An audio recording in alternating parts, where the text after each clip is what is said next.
चंदनपुर गांव में एक बड़ी हवेली खड़ी थी जो सालों से वीरान पड़ी थी। हवेली के बारे में कई अफवाहें थीं। लोग कहते थे कि हवेली में एक बुरी आत्मा का वास है जो किसी को भी वहां जाने नहीं देती। गांव के बच्चों ने खेल खेल में हवेली का नाम लिया और एक दिन उनका साहस बढ़ा। वे तय कर लिए कि वे हवेली में रात बिताएंगे। वो रात पूरी तरह अंधेरे से भरी थी, चांद भी बादलों के पीछे छुपा हुआ था। 4 दोस्त विक्रम, अमन, प्रीति और माया हवेली की ओर बढ़े। हवेली का दरवाजा पुराना था और एक खौफनाक आवाज के साथ खुला। अंदर जाने पर उन्हें एक भी आवाज सुनाई नहीं दी, लेकिन हवेली में कुछ ऐसा था जो बहुत अजीब लग रहा था। धीरे धीरे वे अंदर गए और अचानक विक्रम ने देखा कि दीवारों पर किसी की उंगलियों के निशान थे।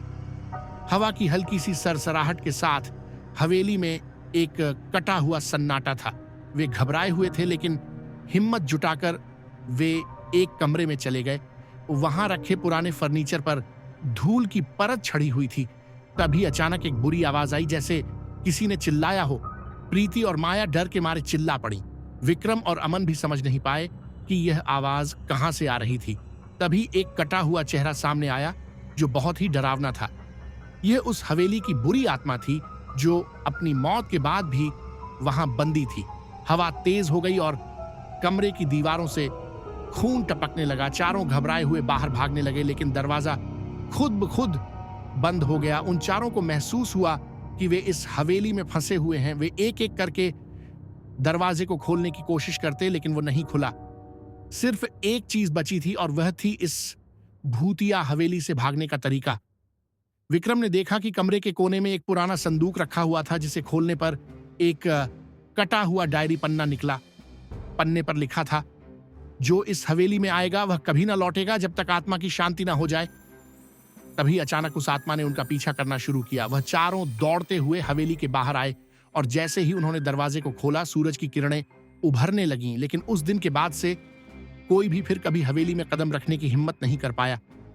उस हवेली में एक रहस्य था जिसे सुलझाने की किसी ने भी कभी कोशिश नहीं की। और शायद यह सच था कि हवेली ने अपनी बुरी आत्मा के साथ अपने अतीत को कभी किसी से साझा नहीं किया। कुछ महीने बाद गांव में एक और अफवाह फैलने लगी। हवेली के पास से एक नई आवाज सुनाई दे रही थी जो पहले कभी नहीं आई थी। लोग कहते थे कि हवेली में अब कुछ और अजीब होने लगा है। विक्रम, अमन, प्रीति और माया जो पहली बार हवेली में गए थे, अब डर के बजाय इस रहस्य को सुलझाने का मन बना चुके थे। उन्होंने एक और साहसी कदम उठाया और हवेली का दूसरा दौरा करने का निर्णय लिया। इस बार वे दिन के समय हवेली में गए ताकि रात के खौफ से बचा जा सके। हवेली का दरवाजा फिर से बंद था, लेकिन उन्हें कोई अजनबी आवाज सुनाई दी, एक धीमी सी घबराहट वाली। जैसे ही वे अंदर गए, हवेली की हवा में एक ताजगी थी, लेकिन कुछ अजीब सा भी था। वे धीरे धीरे भीतर गए और उस कमरे की ओर बढ़े जहां विक्रम ने पहले बार उस कटी हुई डायरी पन्ने को पाया था। विक्रम ने सोचा कि शायद कुछ और सुराग मिलेगा, लेकिन जैसे ही उसने दरवाजे को खोला, वे सब चौंक पड़े। अंदर दीवारों पर खून के निशान नहीं थे, बल्कि एक पुराना चित्र था जिसमें वही कटा हुआ चेहरा था। ये वही आत्मा थी जो उन्हें पहली बार डराती थी, लेकिन इस बार कुछ अलग था। चित्र के पास एक पवित्र किताब रखी थी। अमन ने किताब को उठाया और पढ़ने की कोशिश की। किताब में लिखा था, अगर तुम्हें मेरी शांति चाहिए तो तुम मुझे बचा लो, वरना इस हवेली की निंदा तुम्हारे साथ भी होगी। प्रीति डरते हुए बोली, ये क्या लिखा है? क्या हमें इसे खोलना चाहिए? विक्रम ने किताब के अगले पन्ने को पलटा और एक पुराना रुद्राक्षमाला बाहर गिर पड़ा। किताब के पन्नों में एक और चेतावनी थी, जो रुद्राक्षमाला पहनेगा वह इस हवेली के चक्रव्यूह को तोड़ेगा। उन्होंने माला पहना और देखा कि अचानक हवेली के भीतर का माहौल बदलने लगा। जैसे ही माला पहना, हवेली में अजीब हलचल होने लगी। सामने की दीवार से एक बड़ा दरवाजा खुला और उसके बाद जो दृश्य था वह उनका खौफ और बढ़ा गया। दरवाजा खोलते ही वे एक अजीब से कमरे में पहुंच गए जहां दीवारों पर जड़े हुए थे अजीब प्रतीक और अदृश्य खौफ का एहसास हो रहा था। विक्रम, प्रीति, अमन और माया ने देखा कि कमरे में उस आत्मा की पूरी कहानी दीवारों पर चित्रित थी। वह आत्मा किसी बड़े कांड का शिकार थी और उसकी आत्मा शांत नहीं हो पाई थी। लेकिन जैसे ही वे उस कमरे में अंदर गए, हवा का रुख बदलने लगा और वही कटा हुआ चेहरा उनके सामने आ गया। वह आत्मा अब उन्हें चेतावनी दे रही थी कि वह उनके साथ कोई और खेल नहीं खेलेगी। अगर वे उसका शांति का मार्ग नहीं ढूंढ पाते तो हवेली से निकलना अब उनके लिए असंभव हो जाएगा। अब चारों दोस्तों के पास सिर्फ एक ही रास्ता था, वह था उस आत्मा की मदद करना और उसे शांति देना। क्या वे ऐसा कर पाएंगे या हवेली के रहस्यों में हमेशा के लिए फंसे रहेंगे?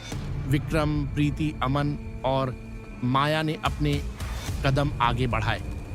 हवेली के भीतर का माहौल अब पहले से कहीं ज्यादा घना और डरावना हो चुका था। वे सब एक साथ कमरे में खड़े थे और चारों के दिल की धड़कनें तेज हो रही थीं।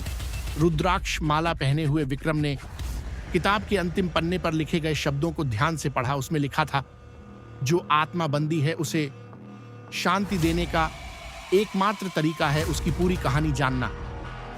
हमें उसके बारे में पूरी जानकारी जुटानी होगी। विक्रम ने गंभीर होकर कहा। वे सब उस कमरे से बाहर निकलने की कोशिश करते हैं लेकिन दरवाजा अचानक बंद हो जाता है। अब वे एक और रहस्यमय कमरे में फंस गए थे। चारों एक दूसरे की ओर देखते हुए डर से कांप रहे थे। अचानक कमरे के कोने में एक पुराना संदूक दिखा जो पहले नहीं था। माया ने धीरे धीरे संदूक की ओर बढ़ते हुए उसे खोला। अंदर एक पुराना कागज था जो किसी समय की एक चिट्ठी लग रही थी। कागज पर लिखा था, मेरे साथ हुआ अन्याय ही मेरी मृत्यु का कारण बना। अगर तुम मेरी मदद करना चाहते हो तो वह किताब खोलो जो हवेली के नीचे दबी है। यह किताब? प्रीति ने पूछा, क्या हवेली के नीचे कोई गुप्त तहखाना है? अमन ने ध्यान से देखा और कहा, हमें उसी तहखाने का रास्ता ढूंढना होगा। वे चारों कमरे से बाहर निकलने की कोशिश करते हैं और अचानक एक दीवार का हिस्सा हिलता हुआ दिखाई देता है। जैसे ही दीवार हिली, एक गुप्त रास्ता सामने आ गया। वे धीरे धीरे उस रास्ते में दाखिल हुए जो हवेली के नीचे अंधेरे तहखाने की ओर जाता था। रास्ते में कोई आवाज नहीं थी, बस उनकी सांसें और दिल की धड़कनें सुनाई दे रही थीं। जब वे तहखाने में पहुंचे तो एक पुराना बंद दरवाजा उनके सामने था। विक्रम ने उस दरवाजे को खोला और अंदर उन्हें एक किताब मिली जिस पर पवित्र शांति लिखा था। जैसे ही विक्रम ने किताब खोली, एक अजीब सी ऊर्जा पूरे तहखाने में फैल गई। किताब के अंदर एक और कहानी छिपी हुई थी। ये एक लड़की की कहानी थी जिसे हवेली में बंद कर दिया गया था। लड़की का नाम अंजलि था और उसे उसकी ही बहन ने धोखा दिया था। अंजलि का कत्ल कर दिया गया था और उसकी आत्मा उस हवेली में बंधी रह गई थी। किताब में यह भी लिखा था कि अगर कोई उसकी मदद करेगा और उसकी आत्मा को शांति दिलाएगा तो हवेली का शाप समाप्त हो जाएगा। ये वही लड़की है, माया ने किताब की ओर इशारा करते हुए कहा। हमारी मदद करने से पहले हमें उसकी आत्मा को शांति देनी होगी। अब चारों ने मिलकर हवेली में वापस जाकर उस आत्मा को शांत करने का फैसला किया। वे हवेली के मध्य कक्ष में पहुंचे जहां पहले वो डरावनी आवाजें आती थीं। यहां चारों ने मिलकर उस आत्मा को पुकारा। वे बोले, अंजलि, हम तुम्हारी मदद करना चाहते हैं। तुम्हें शांति चाहिए और हम तुम्हारे कत्ल का बदला नहीं लेंगे। फिर अचानक हवेली में हल्की सी ठंडी हवा बहने लगी और अंजलि की आत्मा उनके सामने प्रकट हुई। वह बिल्कुल शांत और उदास दिखी। तुमने मेरी मदद की, उसने कहा। अब मैं शांति से जा सकती हूं। और फिर उसकी आत्मा धीरे धीरे हवा में विलीन हो गई। जैसे ही अंजलि की आत्मा शांति से चली गई, हवेली का वातावरण भी बदलने लगा। अंधेरा हल्का हुआ और हवेली की दीवारों से डरावनी आवाजें गायब हो गईं। हवेली में एक शांति का माहौल बन गया जो पहले कभी नहीं था। अब हवेली से चुपके निकलते हुए चारों दोस्तों ने राहत की सांस ली। उन्होंने महसूस किया कि हवेली का शाप अब समाप्त हो चुका था। वे सभी खुशी खुशी गांव लौट आए, लेकिन उनकी आंखों में एक गहरी याद थी, अंजलि की मदद करने का एहसास, जिसने उन्हें सिखाया कि कभी कभी भूतियां घटनाएं सिर्फ एक आत्मा के दुख का परिणाम होती हैं।